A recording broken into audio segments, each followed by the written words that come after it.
Drama bin drama, Arab drama, mto drama, Nyar drama, zote pamoja.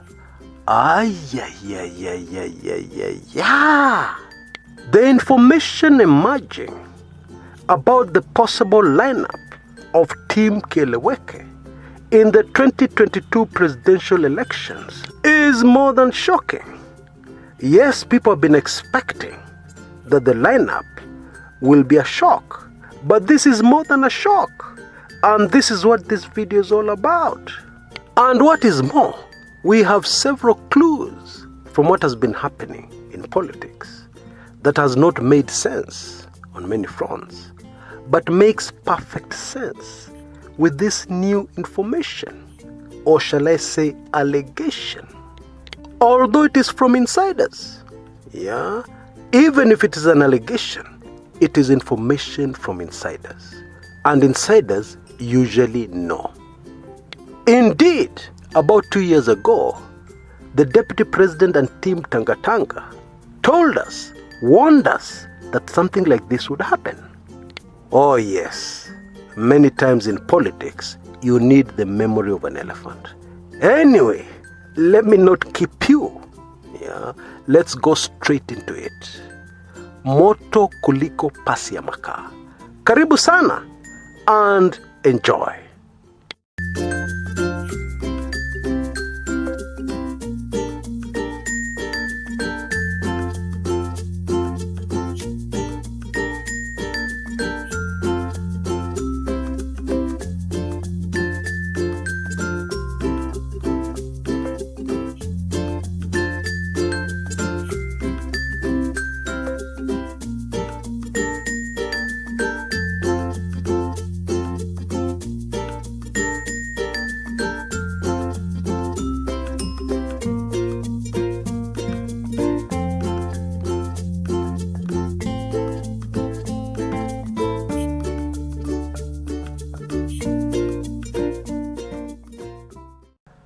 Since the March 2018 handshake between President Uhuru Kenyatta and Raila Odinga, many political analysts and observers have been very sure of one thing, and that is the fact that the two had a deadly card hidden somewhere in their handshake initiative.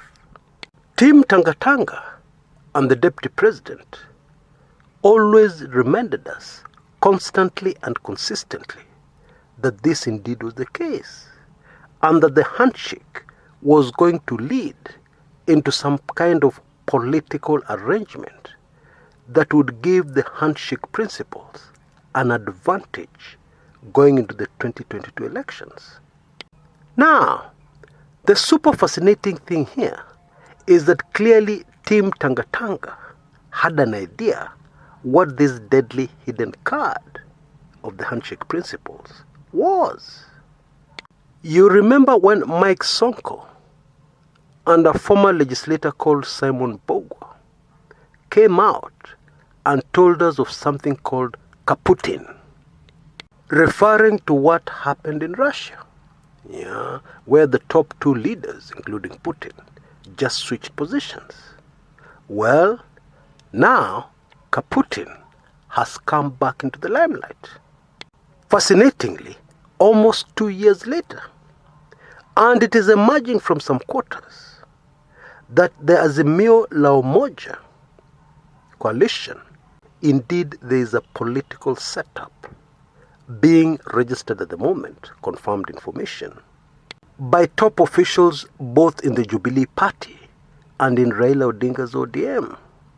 Actually, two names have been presented for registration: Azimio la Umoja and Alliance for Change. What this clearly tells us is that Jubilee is a done deal. It's gone. And that what will happen is that the top officials of Jubilee, the power brokers, and a large following within the former Jubilee party of Uhuru and Ruto will gang up, will form one political party with Raila Odinga's ODM. And this political setup will be called Azimio la Umoja or Alliance for Change. But the really shocking whispers emerging are that there will be a Kaputin in this political setup, in that the presidential candidate for this setup will be Raila Odinga, and the second most powerful person in that political setup, maybe even the deputy president, will be, wait for this one, Uhuru Muigai Kenyatta.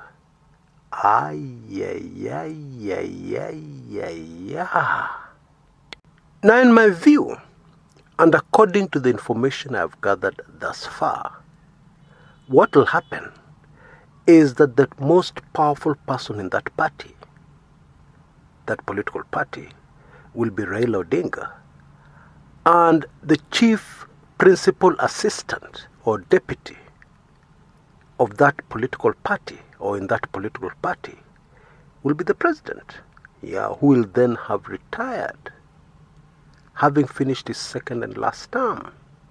That is my view of what is most likely going to happen. However, the insiders were insisting that the same setup will be presented at the ballot. And the argument is very persuasive and very powerful. And it is this: having the two merely as bigwigs in the political party, in the brand new powerful political party, will not be as effective in getting votes as having both the two in that same order on the ballot. These sources, who are insiders, by the way, are saying that this setup will ensure that the Mount Kenya votes will be locked into this particular setup simply because of the presence of the outgoing president, Uhuru Muigai Kenyatta. And what many people do not realize is that when this same thing was done in Russia, the constitution of that country did not envisage a situation where the top two most powerful people would simply switch positions. Or in other words, it did not anticipate a situation where the most powerful person in the country, on finishing their term, would be interested in running again as a deputy, as the second most powerful person in the country. Now, there is something else that makes this argument very shocking, even more convincing. And it is something that David Murathe, the vice chair of the Jubilee Party, said some time back, and it did not make sense to a lot of people. Many people rubbished what he was saying. Many people even said, oh, Murathe must be high. He doesn't know what he's saying. Let me just remind you what he said. Murathe said during several public functions that the Constitution does not allow a deputy president who has run for 2 terms to vie for the presidency. And you'll remember Murathe asked Orengo, because he's a legal expert, to investigate and confirm whether this is true. Now look at it this way. That was actually a trick question. Because legally, if it is true that somebody who serves as a deputy president for 2 terms is actually allowed to vie for the presidency at the end of their 2 terms, 10 years, then it means that the same must apply for the president. That a president who has served 2 terms cannot be stopped from vying again as a deputy, because the Constitution only talks about the president. Indeed, the truth is, the Constitution did not anticipate a president being interested in vying again as a deputy. And this is exactly what happened in Russia. Or rather, a very similar thing happened in Russia. Now, I've talked to a few legal experts, and they have different arguments, but they all agree that this is what is called gray area. Yeah? It depends on the way you interpret the Constitution. There is absolutely nothing written in black and white and very clearly that would bar a president from running again, but this time as a deputy president.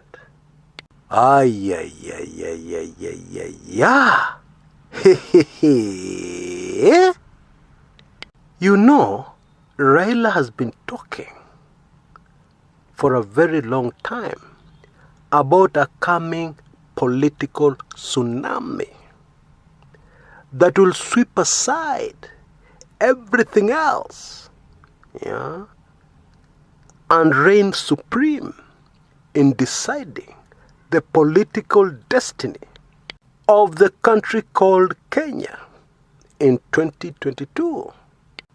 Could this be what he was talking about?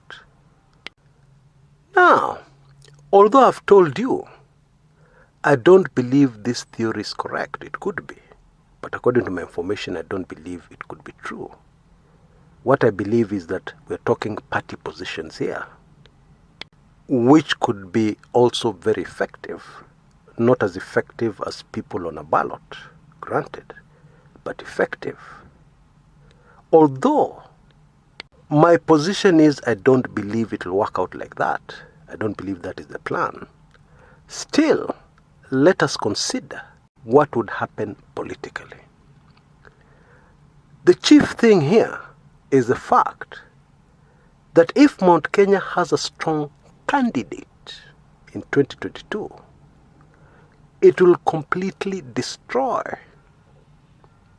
any votes or any hope the deputy president has in gaining a significant amount of votes in the region. And currently, the deputy president seems safe because there is no strong candidate, that's the truth, from the Mount Kenya region.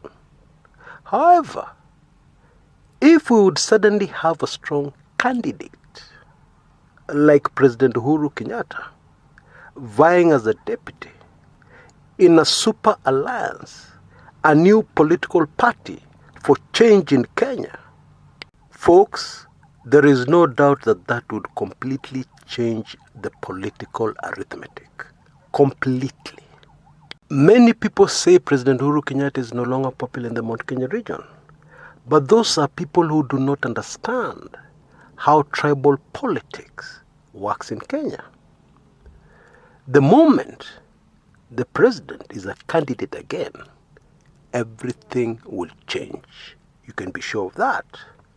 And even if it is true that the president is very unpopular in the Mount Kenya region, it will be very difficult, impossible, for any other candidate to campaign against President Uhuru Kenyatta as a deputy presidential candidate in the Mount Kenya region. Because tribally, you don't talk bad things about my tribesmate. You don't. Just like in a family, I've given this example before. I may not be on good terms with my brother, but you don't say bad things about my brother and get away with it. People tend to gang up, unite, to protect and to support mutu wao, their man or their woman. That is precisely how it works. And in this case, that is precisely what would happen. Now, my latest weekly intelligence briefings, which will be out in a few hours, reveals some other shocking information that would seem to support this theory. And it has something to do with a deal that was offered to the Deputy President William Samoei Ruto. Don't miss that weekly intelligence briefing. Details on your screen right now. I have an offer, because times are hard. I have a very special offer where you can become a member in case you're not one. Yeah. Just send a blank email to the email address you see on your screens right now, and you'll get an instant automated response giving you full details on how you can become a member of my WIB. Pop! And not only get this hot information, but also get all the other back editions of my WIBs. Payment instructions are also repeated in the description area below this video on YouTube. I highly recommend it. Until next time, this is Chris Kumekucha.